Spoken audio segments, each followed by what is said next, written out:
नमस्कार, स्वागत है आपका लोकसभा टेलीविजन में। मैं हूं सूरज मोहन झा और कार्यक्रम है लोकतंत्र की चौपाल।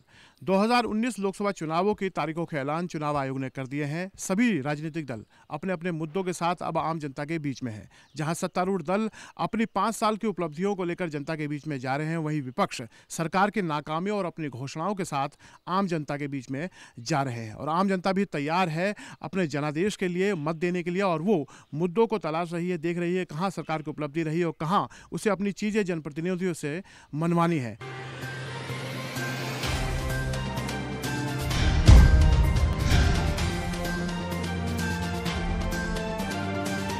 आज इसी पर चर्चा करने के लिए लोकतंत्र की चौपाल में मैं इस समय हूँ हरियाणा के गुरुग्राम जिले के पटौदी तहसील में, और मेरे साथ मौजूद है यहाँ पर बहुत सारे गांव वाले हैं जिसमें किसान हैं और अलग अलग क्षेत्रों से लोग हैं जिसमें कई सरपंच भी मौजूद हैं। तो आइए इनसे जानते हैं कि 2019 के लोकसभा चुनाव में किन मुद्दों के साथ ये चुनाव में जा रहे हैं, कौन कौन सी ऐसी बातें हैं जिन मुद्दों के साथ ये चुनाव में जाना चाहते हैं और अपने राजनीतिक दलों से, अपने जनप्रतिनिधियों से वो मांगे मनवाना चाहते हैं। तो आइए हम चर्चा की शुरुआत करते हैं। सर, आप बताएं इस बार लोकसभा चुनाव 2019 में कौन कौन से ऐसे मुद्दे रहेंगे जो आपके दिमाग में रहें?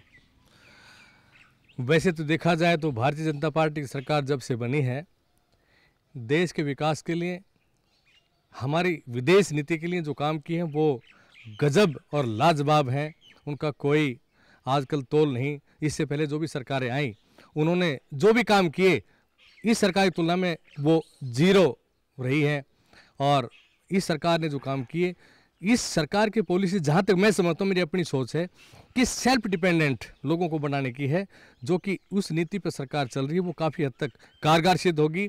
और जहाँ तक हमारे इलाके की बात है तो यहाँ भारतीय जनता पार्टी की सरकार ने जो काम किए हैं, चाहे सेंट्रल लेवल की बात हो या स्टेट की बात हो, जो इस सरकार में काम हुए वो इससे पहले ना कभी हुए थे।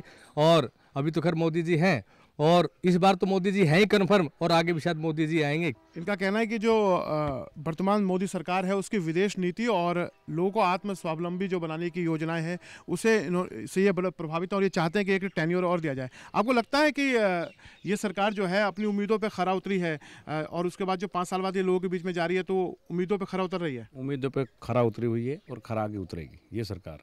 मोदी जी के राज में सब कुछ बढ़िया बढ़िया हो रहा है, बस यही कहूँगा मैं। नहीं तो फिर भी कुछ ऐसे मुद्दे आपको लगता है जहाँ पे कुछ चूक रह गई जिस पे अगले 5 साल में ध्यान देने की जरूरत है? आप बताएं। सर, मैं एक सैनिक होने के नाते पहले तो मोदी सरकार को धन्यवाद करूंगा कि उन्होंने ओपीआर दिया, कांग्रेस ने नहीं दिया। दूसरा कार्य, मोदी सरकार से रिक्वेस्ट करूंगा कि सैनिक 5 साल, 7 साल और 10 साल में किसी कारणवश वो आ जाते हैं, उनको पेंशन नहीं मिलती, ECHS कार्ड नहीं बनता, इन चीज़ों पर गवर्नमेंट ध्यान दे। बहुत से सैनिक ऐसे हैं जिनको किसी कारणवश घर की परिस्थिति या गवर्नमेंट की या इंडिविजुअल की, वो आ गया सेना से, आने के बाद नहीं गया दोबारा, 5 साल घर रहा, वो एक्सपायर हो गया, उसके बच्चे आज दर पर हैं, उसकी मदर या उसकी भाई मिसिज को पेंशन नहीं मिलती, ना ECHS कार्ड की फैसिलिटी मिलती। तो गवर्नमेंट से मेरी रिक्वेस्ट है कि इस चीज़ पे भी ध्यान दे कि 5 साल या 10 साल एक MP MLA एक दिन के लिए बन जाता है, उसको उसकी सरकार भी गिर जाए फिर भी उसको पेंशन मिलती है। और सैनिक शपथ लेता है, शपथ लेने के बाद नौकरी भी करता है 5-10 साल, घर आ जाता है, लेकिन उसका ECHS कार्ड प्लस उसकी पेंशन नहीं होती। मोदी सरकार ने कार्य बहुत तारीफ के लायक किया, मैं संतुष्ट हूँ। मैं सब सैनिक का जिम्मेदार नहीं, लेकिन मैं संतुष्ट हूँ कि OPR में बहुत बढ़िया दिया, लेकिन इसके ऊपर भी कुछ संज्ञान ले। वन रैंक वन पेंशन, ये एक ऐसी जो मांग थी सैनिकों की, वो बहुत लंबे समय तक थी और ये जो मोदी सरकार आई तो उन्होंने इसको पूरा किया, क्रियान्वयन किया और उसको वो भलीभांति तौर पर चुनावी माहौल में भुनाना भी चाहते हैं। और जैसे कि इन्होंने बताया, ये पूर्व सैनिक रह चुके हैं कि उस कदम की इन्होंने का स्वागत करते हैं। साथ में इनकी मांग है कि जो पेंशन की योजनाएं हैं और भी हो परिवार के और सदस्यों को दी जाए। और भी कोई यहाँ पे है जो सेना या पैरामिलिट्री के बैकग्राउंड से हैं? हाँ, आप बताएं, आपको लगता है कि वर्तमान मोदी सरकार ने, जैसे इन्होंने बताया कि वन रैंक वन पेंशन लागू किया गया, वो अच्छा कदम था, और आप क्या सोचते हैं और क्या कुछ होना चाहिए? नहीं, यही है जो इन्होंने बताया है, जो मुद्दा है, जो जैसे जो 5-7 साल करके आ गया उसका परिवार वैसे ही बिखरा हुआ है, तो हम चाहते हैं कि उनको भी फैसिलिटी मिलनी चाहिए।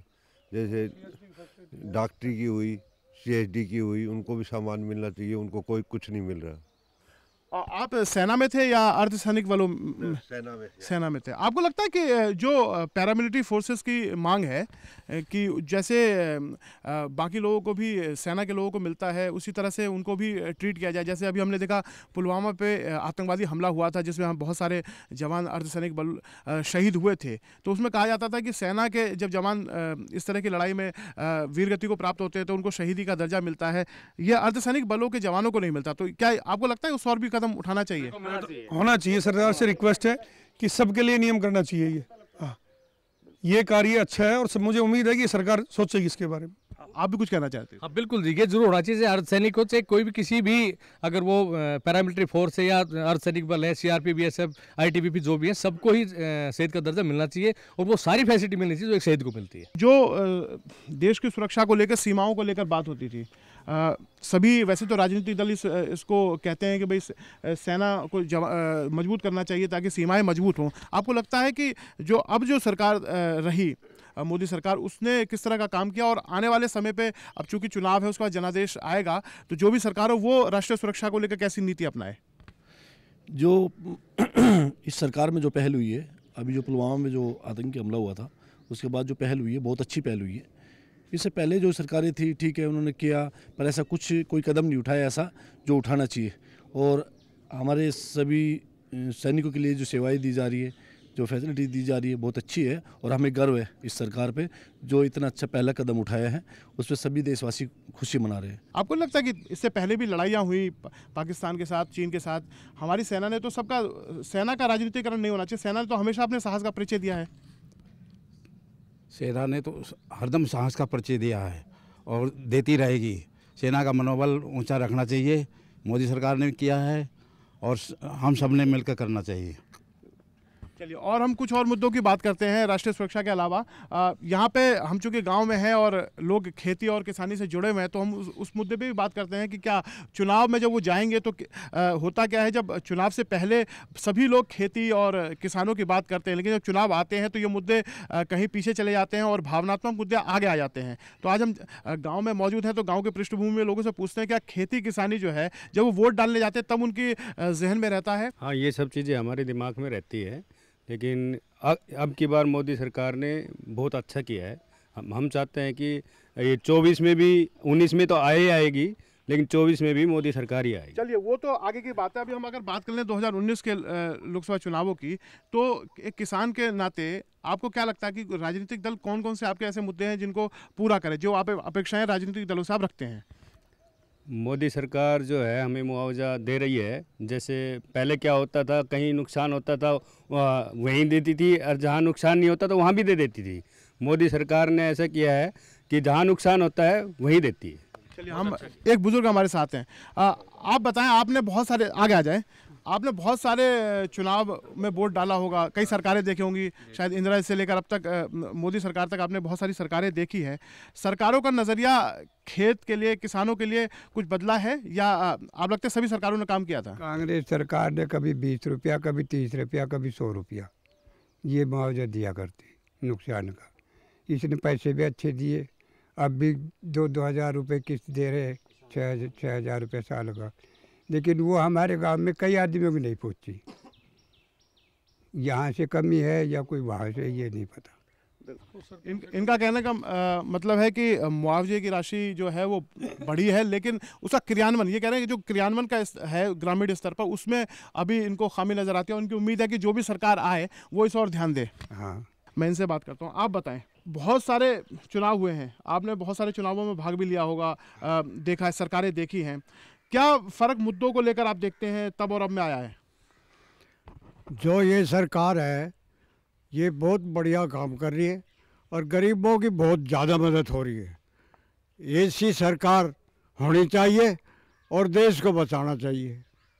हमने तो ये सरकार देखी है, बहुत बढ़िया सरकार है और इसमें जो बुरे काम करने वाले हैं उनको दंड मिल रहा है और मिलना चाहिए।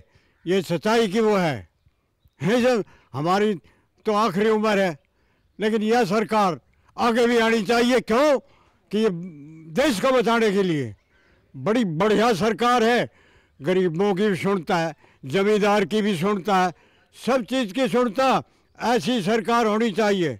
आप बताएं, आपको ऐसा लगता है कि एक गांव में रहने वाले किसान के नाते आपको लगता है कि कौन कौन सी ऐसी मांगे हैं जो आपकी पूरी होनी चाहिए? आप कोई भी जो सरकार आए उससे आपकी जो मांग है?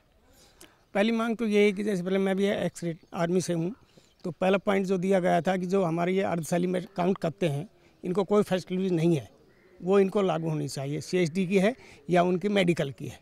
दूसरा, जमींदार के बारे में अभी बीजेपी गवर्नमेंट ने बहुत कुछ किया है और आगे भी ये करती रह रही है, बशर्ते कि छोटी मोटी कमी हो जाती है। राजनीति जो है ना सेना के ऊपर नहीं होनी चाहिए। सेना को राजनीति से परे रखना चाहिए, चाहे वो भाजपा हो चाहे कांग्रेस हो। सेना उससे दूर अलग रहनी चाहिए। जो सेना काम करती है वो सबकी सरकार में करती है, उसके ऊपर राजनीति करना इलेक्शन टाइम पे ये गलत है।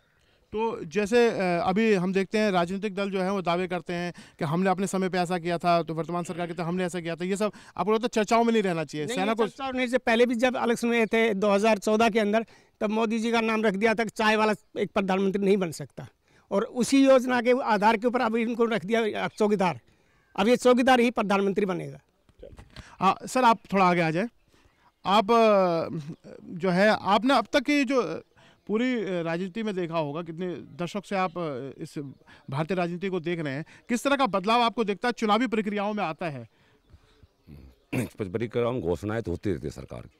रही किसानों के बारे में, किसान के जैसे बीमा योजना चलाई इस सरकार ने, तो बीमा योजना के अंदर कोई उसका एक टारगेट नहीं बनाया कि कितना बीमा हमें किस नुकसान पर मिलेगा। बीमा योजना जो किसानों की कट रही है उसके अंदर हमें टारगेट नहीं दिया कि 50% नुकसान पर हमें कितना मिलेगा। किसान को ज़्यादा हालत नहीं बदली है, दिखावटी ही हालत बदली है।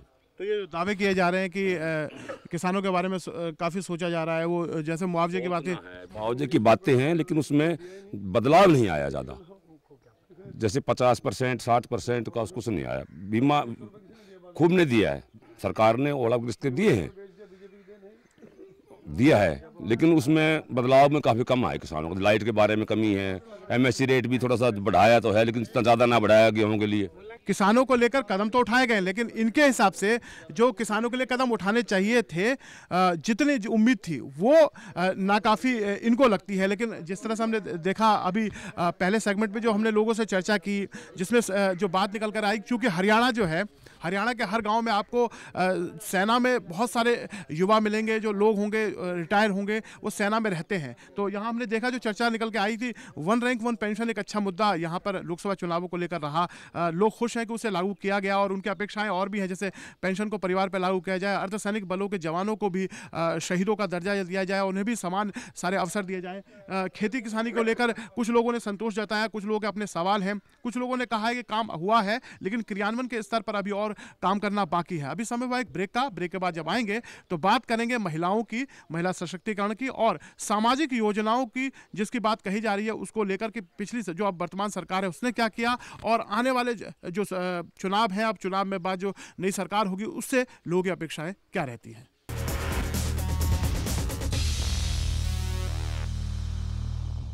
ब्रेक के बाद लोकतंत्र की चौपाल में आपका स्वागत है, और मैं इस समय मौजूद हूँ हरियाणा के गुरुग्राम जिले के पटौदी तहसील में, और मेरे साथ काफ़ी गांव वाले यहाँ पे मौजूद हैं जो अलग अलग गांव से हैं, अलग अलग पंचायतों से हैं, और कुछ महिलाएं भी मेरे साथ हैं। तो हमने ब्रेक पे जाने से पहले बात की थी गाँव के लोगों से खेती किसानी राष्ट्रीय सुरक्षा को लेकर। अब हम महिलाओं से बात करते हैं। महिला सशक्तिकरण की बातें काफ़ी कुछ होती हैं, तमाम राजनीतिक दल महिलाओं की बात कर रहे हैं, चाहे वो भारतीय जनता पार्टी हो चाहे कांग्रेस हो, सबने महिलाओं को प्रतिनिधित्व देने की बात कही, उनको सामाजिक सुरक्षा देने की बात की। तो महिलाओं से ही जानते हैं कि आखिरकार जब वो लोकसभा चुनाव में आप वोट करने जाएंगी तो कौन कौन से मुद्दे अपने दिमाग में लेके जाएंगी और नई सरकार से वो चाहती हैं। आप बताएं, जब आप लोकसभा चुनाव में आप वोट करेंगी और जो सरकार का गठन होगा तो आप किस तरह की मांगे रखती हैं सरकार से? सरकार ने वैसे तो मोदी जी ने बहुत अच्छे काम करे हैं, लेकिन एक ये है ना कि कास्ट वाइज वो कर दिया है कि जनरल कास्ट हमेशा घाटे में ही रहती है। वो हर जरूरी नहीं है कि हर बंदा रिच है, हर बंदे के पास बहुत पैसा है। जनरल कास्ट में भी ऐसे हैं जो बहुत मिडिल क्लास फैमिली है, कोई अच्छी उससे बिलोंग करता है, लेकिन ये जो एक फॉर्म भी भरने जाएं हम तो एक फॉर्म की 1200 फीस है, 1100 फीस है, ये हर बंदा अफोर्ड नहीं कर सकता। तो हम ये चाहते हैं कि जैसे SC ये OBC वगैरह जिनमें मोदी जी ने फैसिलिटी दी है तो हर जनरल कास्ट को भी दे। इनका कहना है कि जो जातिगत लाभ है वो आर्थिक तौर पर जो पिछड़े हैं वो सभी वर्गों में है, और वो लाभ जो है वो अगर अनुसूचित जाति, जनजाति और पिछड़े वर्गों को मिलता है तो सामान्य जाति के लोगों को भी वो मिलना चाहिए। आप बताएं, महिला के नाते जब आप वोट करने जाएंगी, एक महिला के तौर पर आप जो आने वाली सरकार है उससे क्या उम्मीदें रखती हैं? सर, मैं अपने जो वोटिंग करती हूँ तो मैं यही सोचती हूँ कि हर सरकार अच्छा काम करे और अपने देश के विकास के लिए भी अच्छा करे। और मैं अपने यहीं पे गांव में एक आंगनवाड़ी वर्कर के पद पर कार्य करती हूँ। मुझे सरकार का कदम बहुत अच्छा लगा। लड़कियों के लिए सरकार ने बहुत अच्छी अच्छी सुविधाएँ चला रखी है, बहुत अच्छी योजनाएँ चला रखी है। पहले लाडली योजना चला रखी थी। लाडली योजना के लिए था, अगर 2 बेटी होती है किसी भी परिवार में तो उसके लिए एक फॉर्म हमें करना पड़ता था फीड, और वो अब हर सिस्टम ऑनलाइन कर दिया है। कुपोषित बच्चों के लिए भी बहुत अच्छा करती है, खाना देती है और हम उनको टीकाकरण करवाते हैं, सारी सेवाएं देते हैं। तो गवर्नमेंट बच्चों के लिए बहुत कुछ कर रही है, बहुत ज़्यादा पैसा खर्च कर रही है बच्चों के ऊपर। और जो गर्भवती महिलाएं होती है और इसमें मातृ शिशु मृत्यु दर और मातृ मृत्यु दर, इन लोग इस चीज़ के लिए बहुत अच्छा कदम उठा रही है। एक सबसे अच्छा कि ये 15 दिन का पखवाड़ा बनाकर और बहुत अच्छे से देश ये इसमें है कि भाई बच्चों को पोषण के बारे में बताए, लेडीज़ को बताए, और उसमें है कि सही पोषण देश रोशन। तो हमारा देश तभी रोशन होगा जब हमारे देश के छोटे छोटे बच्चे हैं वो उनका भविष्य अच्छा होगा अगर उनको अच्छा खाना मिलेगा, अच्छा खान पान। उनकी माँ अगर साफ़ सफाई रखेंगी और घर में अपने बच्चों को अच्छे से खाना देंगी। उसके अलावा हमारी आंगनवाड़ी सेंटर में भी उनको एक्स्ट्रा खाना दिया जाता है और उनका हमें बिल्कुल बहुत अच्छे से ध्यान रखना पड़ता है। हम उन बच्चों को अपने बच्चों से भी ज़्यादा प्यार करते हैं। इनका कहना है कि आंगनवाड़ी और इस स्तर पर सरकार के द्वारा जो अब तक काम हो रहा है वो उसे संतोषजनक मानती है, उम्मीद करती है उसे आगे बढ़े। आप बताइए, महिलाओं की शिक्षा को लेकर, लड़की बेटी बचाओ बेटी पढ़ाओ को लेकर बात होती है। अगर मैं महिलाओं की सामाजिक सुरक्षा को लेकर बात करूँ, आपको लगता है कुछ और राजनीतिक दल या सरकारें तो कदम उठाती हैं, समाज में भी कोई बदलाव आया है? हाँ सर, इस मोदी जी के राज में आया है, बहुत सारा बदलाव आया है। स्कूलों में भी आया है। पहले इतनी अच्छी पढ़ाई नहीं होती थी स्कूलों में, लेकिन अब स्कूलों में भी काफ़ी अच्छी पढ़ाई होने लग गई सरकारी में। पर मैं चाहती हूँ कि और भी बदलाव हो, स्कूलों में अच्छी फैसिलिटी हो बच्चों के लिए। काम हुआ है लेकिन तो और काम हो। आप बताएं, आप महिलाओं को जो है कहा जा रहा है कि उज्ज्वला योजना की तरह सिलेंडर बांटे गए और तमाम तरह की योजनाएं दी गई हैं, और दूसरे राजनीतिक दल भी कहते हैं करेंगे। आपको लगता है वास्तविक में पॉलिटिकल पार्टियां करती हैं काम महिलाओं के लिए? करती तो हैं, लेकिन कहने की बात और होती है और खाने की बात और होती है, दिखाने की। तो करती तो हैं, लेकिन वो अपने अपने जान पहचान वालों से ऐसे करती हैं, और वो जो असली बंदा जाता है तो उनकी इतनी सुनवाई नहीं होती है। मैं भी उज्ज्वला योजना की सिलेंडर लेने के लिए कनेक्शन, तो अब कह रहे अब स्कीम ही ख़त्म हो गई। मैंने 3-4 बार चक्कर भी काटे और कहने लगे अब नहीं मिलेगा जी ये। तो करती वही बात है कि कहते तो कुछ और हैं, करते कुछ और हैं। सच्चाई तक बहुत कम जाते हैं लोग। बिल्कुल। तो यहाँ इनका कहना है कि काम होते हैं, लेकिन क्रियान्वयन के स्तर पर जो है वो कितना हो रहा है वो कुछ सवाल खड़े करते हैं। कुछ लोग संतोष प्रकट कर रहे हैं, कुछ लोगों को लगता है भी काम होना बाकी है। कुछ युवा और मौजूद है तो इनसे बात करते हैं। आप बताइए, लोकसभा चुनाव में अब जब आप जाएंगे वोट करने के लिए तो कौन कौन से मुद्दे एक ग्रामीण वासी के मद्देनजर आपके दिमाग में रहेंगे? देखिए, वैसे ही सरकार ने बढ़िया काम किया है पिछली सरकार की अपेक्षा, लेकिन हमारी 2-3 चीज़ें और रहेगी जो इस लोकसभा चुनाव में रहेगी। एक तो सरकारी स्कूलों की तरफ ध्यान दिया जाए। टीचर की बहुत कमी है, 2-2 टीचर रहते हैं, उनमें भी उनकी ड्यूटी इलेक्शनों में लगा दी जाती है। इनका हटा करके टीचरों की ड्यूटी आंगनवाड़ी उसमें लगाई जाए, ताकि बच्चे जो टीचर है वो बच्चों को पढ़ा सके और उनका भविष्य उज्जवल हो सके। उन्होंने कहा शिक्षा पे काम तो हुआ है, लेकिन शिक्षकों का जो सरकारी टीचर होते हैं उनका जो इस्तेमाल दूसरी चीज़ों में, इलेक्शन ड्यूटी और दूसरे कार्यक्रमों में होता है, उसमें ना लिया जाए। उनके जो ज़्यादा मेहनत है वो शिक्षा देने में ही लगाया जाए तो शिक्षा का स्तर सुधरेगा। आप बताएं, आप क्या चाहते हैं जब आप मतदान करने के लिए जाएंगे तो कौन कौन से मुद्दों को लेकर अपने दिमाग में जाएंगे और चाहेंगे कि अब जो सरकार बने वो उन मुद्दों पर ध्यान दे? इस सरकार का सबसे पहला मुद्दा तो सबसे बढ़िया ये रहा जी कि योग्यता के अनुसार नौकरी मिली है। कि मेरा भतीजा MSc करके और BSc करके जो टेस्ट क्लियर कर लेते, SC होने के बाद जर्नल टेस्ट क्लियर करते और उनको नौकरी नहीं मिली थी कांग्रेस के राज में, अब उन्हें टेस्ट क्लियर किए और योग्यता के अनुसार नौकरी कर ली, पक्का नौकरी कर रहे हैं। तो सबसे मुद्दा तो यही है SC लोगों के लिए और योग्यता के लिए, पढ़ाई वालों के लिए, कि योग्यता के अनुसार नौकरी मिल रही है। सबसे बड़ा मुद्दा है। तो आप अनुसूचित जाति वर्ग से संबंधित हैं? हाँ जी। तो आपको लगता है पहले जो है वो भेदभाव होता था, अब जो है योग्यता के आधार पर नौकरी मिल रही है? हाँ जी, भेदभाव ये था जी कि पैसे वाले लग जाते थे और जो योग्यता वाले हैं ना उनकी लिस्ट आउट नहीं होती थी। तो इनका कहने का मतलब है कि जो संविधान ने आरक्षण की व्यवस्था अनुसूचित जाति जनजाति के लिए की थी वो लागू तो थी, लेकिन जब चयन का वक्त आता था योग्यता के आधार पर तो उसमें पैसा और जो भ्रष्टाचार या पहुंच है, भाई भतीजावाद है, वो हावी हो जाता था। और इनका कहना है कि अब उसमें थोड़ी पारदर्शिता आई है और इनकी उम्मीद है कि आने वाले वक्त में जब सरकारें अब जब 17वीं लोकसभा का गठन होगा तो उसमें भी इस तरह की पारदर्शिता बनी रहे।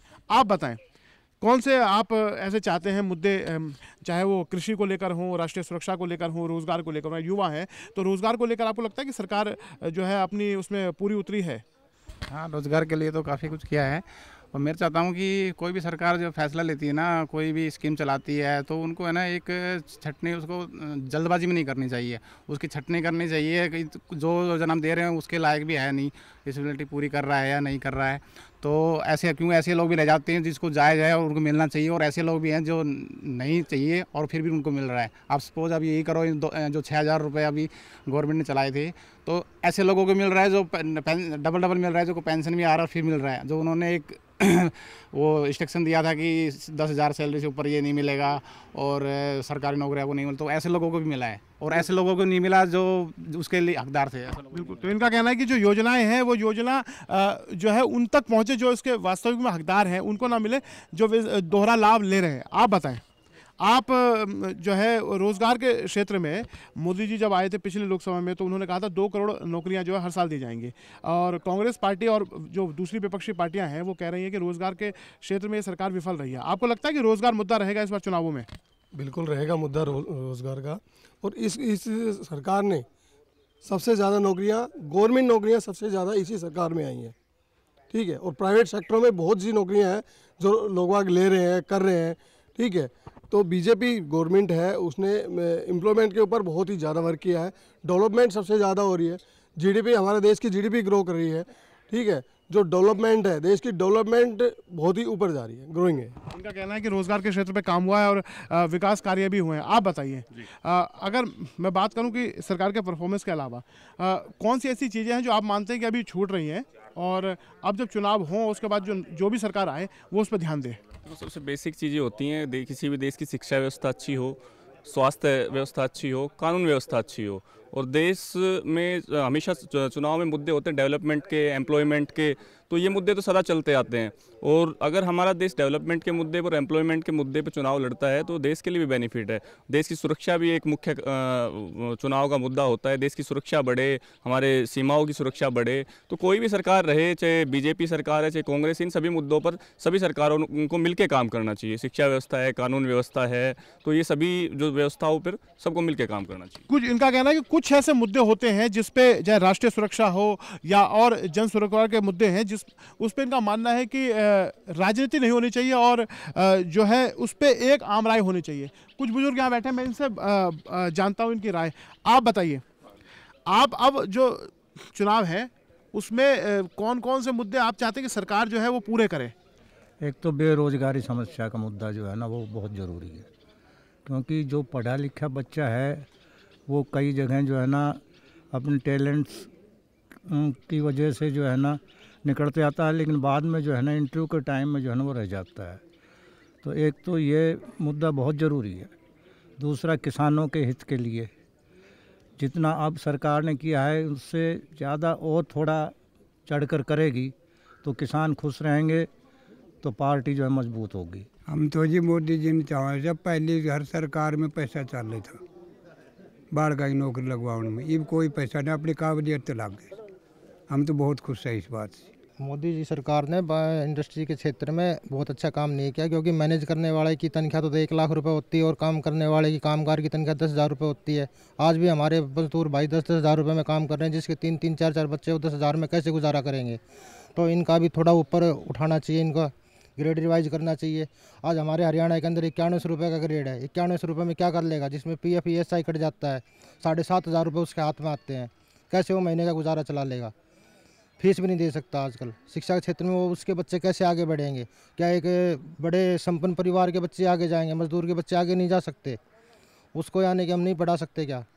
यूनियन को ख़त्म किया जा रहा है। जब अपने हक के लिए लड़ते हैं तो उसको बाहर निकाल दिया जाता है गेट से, जाओ तुम्हारी नौकरी सेवाएं ख़त्म कर दी गई है।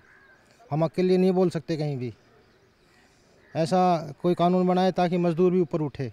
आप जो है वो हरियाणा के नहीं हैं, आप असम से वैसे मूलतः ताल्लुक हैं रखते हैं, तो आपसे जानते हैं। आप बताइए 2019 के लोकसभा चुनावों में किस तरह के मुद्दे हावी रहने चाहिए? इस समय जो 2019 जो इलेक्शन है, इसमें बीजेपी की जो पिछले 5 साल में जो काम किया है, वो काम ऐसा करके दिखाए है जो 60 ईयर्स में कोई कर नहीं पाया था।